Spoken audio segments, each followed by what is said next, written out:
There's a phrase floating around Beijing policy circles right now, and once you understand it, you start seeing it everywhere. It's called the new 3. A few years ago, if you wanted to describe what China exports, you'd say clothes, furniture, home appliances, cheap stuff, mass stuff. That was the old 3. Then came the new 3. Electric vehicles, lithium batteries, solar panels. That was China's first real jump up the value chain, and the West spent years arguing about whether it was fair. Now there's a third wave. And this one is different because it's not about factories anymore. It's about intelligence. The new 3 is artificial intelligence, robotics, and innovative drugs. And in the first half of this year alone, the numbers behind all 3 of these categories broke records simultaneously. That's not a coincidence, that's a pattern, and I want to walk you through what's actually happening. Because depending on who you ask, this is either the most exciting industrial story of the decade, or it's the moment the West should start getting nervous. Let's start with robots, because the robot story is the easiest one to visualize. In 2025, China crossed a threshold it had never crossed before. For the first time in its history, it exported more industrial robots than it imported. Customs data put the growth at just under 49% year over year. And that wasn't a blip. The momentum carried straight into this year. In the first half of this year, China's industrial robot exports hit roughly $930 million, up almost 19%, shipped out to 141 different countries and regions. Now, here's the thing that a lot of Western coverage misses. This isn't just China selling machines. If you talk to people inside China's robotics industry, they'll tell you the real shift is that China stopped being the world's factory and started being the world's industrializer. Instead of making the finished product for you, China is now selling you the machines that let you build your own factory. Countries along the Belt and Road, in Central Asia, in Africa, are using Chinese industrial robots to build their own manufacturing base from scratch. That's a fundamentally different kind of export. It's not buy our stuff, it's here's the tool that lets you make your own stuff. And the reason China can do this at scale comes down to one boring but critical fact: supply chain density. In parts of southern China, you can source literally every single component you need to build a robot. Motors, reducers, servos, controllers, sensors, within a 2-hour drive. That kind of concentrated industrial ecosystem doesn't exist anywhere else on the planet, and it means Chinese robotics companies can iterate faster and cheaper than competitors who have to import parts from 3 different continents. Now let's talk about the second pillar, the one I have seen basically no reports: pharmaceuticals. For decades, the assumption in global healthcare was simple. Real drug innovation happens in the US and Europe. That assumption just collapsed. In the first half of this year, the total value of China's innovative drug licensing deals with foreign pharmaceutical companies hit somewhere around $110 billion. That's already about 80% of what China did in the entirety of last year. And last year itself was a record. Some industry trackers even put Chinese companies in 8 of the top 10 pharmaceutical licensing deals globally this year. Deals worth billions each, with names like AstraZeneca, Bristol-Myers Squibb, and Pfizer lining up to buy the rights to Chinese-developed drugs. You ask yourself, why is this happening now? From cancer therapy to weight control treatments, Chinese biotech companies are making breakthroughs. Yet when these new drugs, many now in clinical trials, reach patients overseas, they won't do so under a Chinese brand name. That's because some Chinese drug makers have been choosing to license out their discoveries to multinationals rather than making them global on their own. It raises the question, why would Chinese drug companies willingly forego the potential profits to be gained from selling their innovative drugs to the world outside of China? It turns out one of the key reasons stems from the pricing of prescription drugs at home. In most places, generic medicines are typically cheaper than their brand name counterparts, but in China, the price gap can be much wider.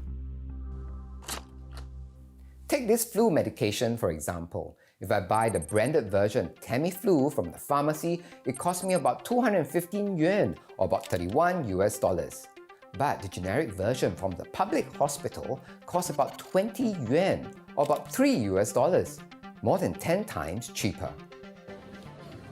China is able to capitalize on its huge population and patient numbers.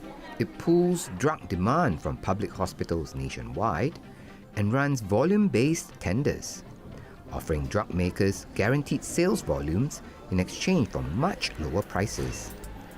A few structural reasons stack on top of each other. China has 1.4 billion people, which means recruiting patients for clinical trials, especially for rare or specialized conditions, is faster and easier than almost anywhere else. And China's national health insurance system has scaled up coverage for new drugs, which creates a guaranteed domestic market big enough to make the economics work, even at lower price points. Lower prices, larger population, faster trials, all three tilt the entire cost curve of drug development downward. And now that AI is being used to compress the drug discovery timeline by something like 80%, that curve just got steeper. However, a key point here is that China turned out being extremely good at applying AI to specific industrial problems. Which brings us to the third pillar, the one that gets the most headlines: artificial intelligence itself. Here's a stat that should stop you in your tracks. A year ago, Chinese AI models accounted for under 2% of global AI compute usage tracked on OpenRouter, the platform that measures which AI models developers are actually running in production, not which ones win benchmark tests. Under 2%. Today, Chinese models routinely account for more than 60% of that usage. In several recent weeks, Chinese models have swept the entire top 5 spots on that leaderboard. Models like DeepSeek, Xiaomi's Maimo, Alibaba's Qwen, and Moonshot's Kimi, pushing American labs completely off the top of the chart. Has come after Moonshot's Kimi AI model took the tech world by storm just last week. According to independent benchmarks, it is almost on par with Anthropic's and OpenAI's best versions out there. It is also the world's largest open weight model. Did see a lot of demand. The company saying over the weekend that they are pausing subscriptions. That goes back to the compute conversation. CEOs I'm talking to, though, really are framing this new generation out of China as a capability shock. The takeaway has been it is no longer a given that the U.S. frontier labs have a safe lead in AI. It is starting to show up in some of the data. OpenRouter, for example, showing Chinese models overtook U.S. usage last week. If you measure that by token usage, this could be a lot of experimenting out there, Kelly, but we'll see where that does. There are two reasons this happened, and they reinforce each other. First, cost. Running inference on Chinese models is roughly 10 times cheaper than running the equivalent workload on American frontier models. For a startup burning through funding, that's not a minor discount. That's the difference between surviving the next 18 months or not. Second, openness. Chinese labs bet heavily on open weight models, meaning developers can download the model, inspect it, modify it, and run it on their own infrastructure instead of trusting a black box controlled by someone else's data policy. And that second point isn't theoretical. It's already reshaping decisions inside Silicon Valley. One of the most quoted venture capitalists in the industry, a partner at Andreessen Horowitz, has said publicly that when startups pitch his firm using open source AI stacks, there's roughly an 80% chance they're running on a Chinese model, not an American one. Even Microsoft has had to publicly navigate growing friction and data handling concerns tied to some of its American AI partners, which only adds fuel to the argument that openness and cost, not national origin, are what actually decide adoption at scale. Now, if you're the United States or Europe watching all three of these curves bend upward at the same time, the instinct is to call it a threat. And that's exactly what's happening.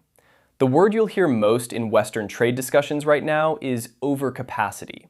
The idea that China is producing more than the world needs at prices so low they're anti-competitive.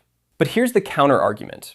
Arguing overcapacity looks suspiciously similar to what critics said about Chinese solar panels and electric vehicles a few years ago, right before those technologies became the reason clean energy actually became affordable for ordinary households worldwide.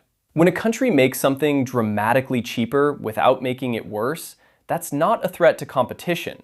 That's what competition is supposed to produce. A car that used to be a 20-year luxury purchase becomes a consumer electronics product you upgrade every few years. A drug that used to bankrupt a family becomes something a national health system can actually afford to cover. So overcapacity is really just a word wealthy incumbents use when someone else makes the thing they used to charge a premium for. But critics are not the only thing coming China's way. Geopolitically, the resistance is already here. The expectation across all three of these sectors, AI, robotics, and pharma, is that Western governments, especially the United States, will try to slow this down with tariffs, restrictions, and sanctions, the same way they've tried with semiconductors. But there's a pattern worth noting. Every round of restrictions since the first Trump administration has, if anything, pushed China to become more self-reliant rather than less capable. Export controls that were meant to choke off China's chip industry instead accelerated domestic chip investment. The bet from Beijing's side is that resistance just compounds the independence it's trying to prevent. In July, 29 countries signed on to something called the World Artificial Intelligence Cooperation Organization, a China-headquartered body based in Shanghai aimed specifically at the global south. Kazakhstan, Indonesia, Pakistan, Laos, Brazil, Russia, a dozen African nations. China pledged 5,000 AI training and research opportunities for developing countries over the next 5 years. The framing coming out of Beijing is explicit. While the US and its closest allies focus AI cooperation on other rich, developed economies, China is positioning itself as the AI partner for everyone else, the roughly 6 billion people living outside the small circle of wealthy nations that usually dominate these conversations. Cheap compute plus open source plus a formal diplomatic structure equals a much bigger addressable market than the US-aligned approach is currently built for. And in technology, addressable market eventually turns into standard-setting power. Whoever's tools get used by the most people ends up writing the rules everyone else has to follow. None of this means the story is finished. The old three told you what China could manufacture. The new three told you China could compete on clean technology. The new three is telling us very clearly China is and will compete on intelligence itself. And the data, at least for the first half of this year, says it's not just talk. Anyway, I hope you enjoyed today's discussion. If you did, please like and subscribe. The support so far I'm truly grateful for. And let me know in the comments, do you think that America will apply the usual playbook of sanctions, tariffs, and that Chinese imports are a threat to this new three? See you in the next one.